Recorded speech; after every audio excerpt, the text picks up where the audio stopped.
Assalamualaikum warahmatullahi wabarakatuh. Nama saya Tiffany Nur Sabrin Sitepu dari kelas 10 PSD SMA Plus Al-Azhar Medan. Di sini saya akan menjelaskan sedikit tentang pelajaran biologi, yaitu tentang biogeokimia. Tetapi sebelumnya, apakah teman-teman sudah mengetahui apa arti biogeokimia?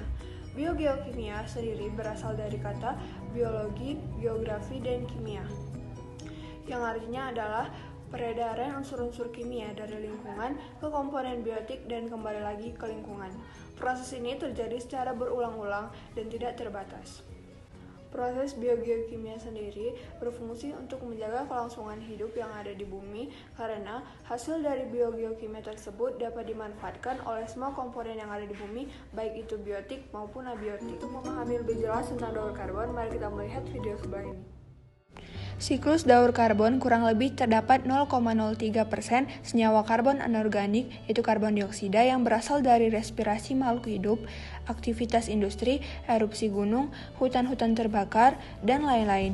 Senyawa karbon anorganik, baik di darat maupun di air, diserap dan diubah oleh produsen menjadi senyawa karbon organik melalui proses fotosintesis, disertai penyimpanan energi yang menghasilkan bahan organik berupa karbohidrat yang sebagiannya akan digunakan untuk aktivitas fisiologi tumbuhan itu sendiri, dan sebagiannya lagi ditransfer ke konsumen, yaitu hewan dan manusia, melalui rantai makanan.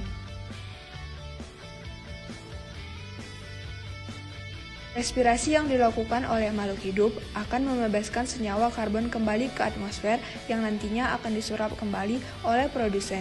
Produsen juga mengeluarkan karbon dioksida saat berespirasi walaupun hanya sedikit. Bila makhluk hidup baik produsen atau konsumen mati, bahan organik dalam tubuhnya akan diurai oleh dekomposer yang akan membebaskan senyawa karbon kembali ke atmosfer atau ke dalam air yang nantinya akan diserap kembali oleh produsen. Namun sebagian senyawa karbon anorganik membutuhkan waktu cukup lama untuk terurai menjadi batu kapur, arang, maupun minyak bumi yang sering kita sebut sebagai bahan bakar fosil.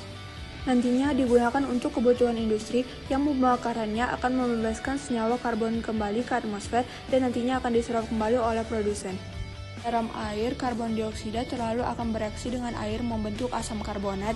Asam karbonat kemudian akan bereaksi dengan batu kapur yang jumlahnya sangat berlimpah di perairan.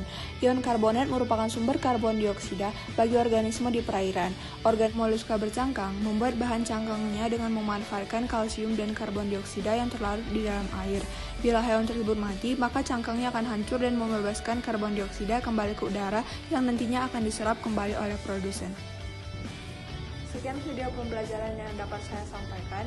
Semoga dapat dipahami dan berguna bagi kita semua. Assalamualaikum warahmatullahi wabarakatuh.